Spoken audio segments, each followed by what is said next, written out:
Greetings, I'm Chaplain Charlie Wharton from St. Mary's County Sheriff's Office. And I'm Chaplain Larry Crabtree with the St. Mary's County Sheriff's Office and the Maryland State Police.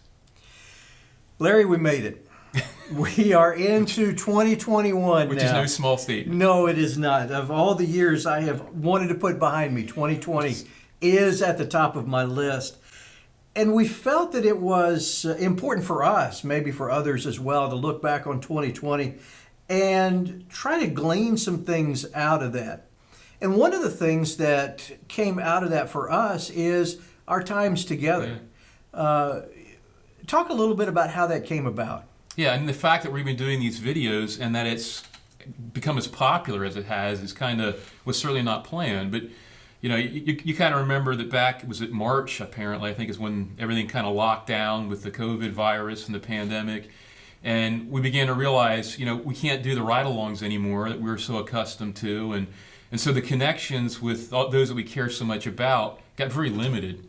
And we talked together saying, man, how are we going to counteract this? What do we do? We don't want to forget us, you know? But we thought, hey, why don't we try some videos? Because that's at least the way we can keep connected and be encouragement. And so we kind of just jumped out in the dark and began this. And it went from there, and it started with St. Mary's County Sheriff's Office. And then all of a sudden the state police were interested in that. And now these are shared with the entire state of Maryland. There are other agencies across the nation that are picking these up and taking advantage of these. Calvert County, I know we get those sent over there, and who knows where else they go. So it's kind of a surprise at how this has taken off. But it's been a fun thing to do, and I hope beneficial. And if you picked up one thing over the last 9 months that we've been doing these, that's a tribute. Yeah. It's a tribute and something that is very positive for us. All right, here's the deal for today. I'm going to put you on the spot. And that is, give me two positive things that you take away from 2020. Yeah, that's not a hard question. There's more than two. In my life, I think the most difficult times also bring out the best. I think pain, difficulty, change is oftentimes a catalyst to growth. COVID, we began this thinking it was going to be something that was going to kind of pull us away from, you know, those that we're trying to minister to and care for in the sheriff's office and the state police. But what it actually has done, it's drawn us closer.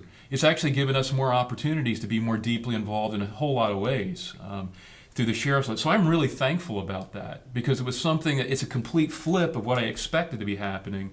And yet here we are being, you know, used in a lot of different ways right now for the sheriff's office that I'm just super thankful for. So that is a huge positive benefit. The other thing that I've gleaned from this year in particular is really how fragile life is. You know, we tend to always think that we've got this together, that we can control our life, that we've got control of what happens around us. And it takes something like a pandemic that we have absolutely no control over that changes everything. You begin to realize, hey, I don't have the control that I think I do. And it begins to show me how much I need others and how much I need my God. Obviously, that's a key for me, and I'm sure for you, in our lives. But my care for people and how much I value them has only increased this year, all because of what's been going on. And that, I think, is significant. When I think about it, the couple things that come to mind, the first one is you can teach an old dog new things. If you would have told me this time last year that we'd be live streaming our services or we'd be doing a video like this, I would have said, okay, you're going to have to do it without me. I'm going to go sit on a beach somewhere. But we didn't get the opportunity to go sit on the beach somewhere. So I think it is a lesson for me that when you need to change and adapt, that you can. And I think that's something that whether you're 25 or 65, it's an important thing to realize, because if you can't adapt, you're going to shut down, and that's not what we are designed to do. Right, yeah. And I think a second thing, it has made me appreciate some of the basic values that I may not have appreciated in the past. I remember sitting in an administrator's office, being told we can't go on ride-alongs anymore, or that we're not going to be able to do certain things that we've done in the past.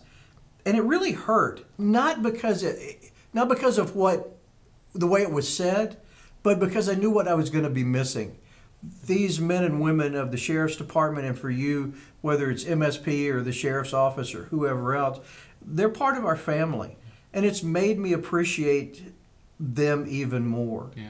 And so, as we look back, there were some troubling times, but I think I think I'm better because of what we have endured over the last year. That's right. And we may have a little bit more to endure in these next months that are ahead of us, but we've now proven we can deal with it.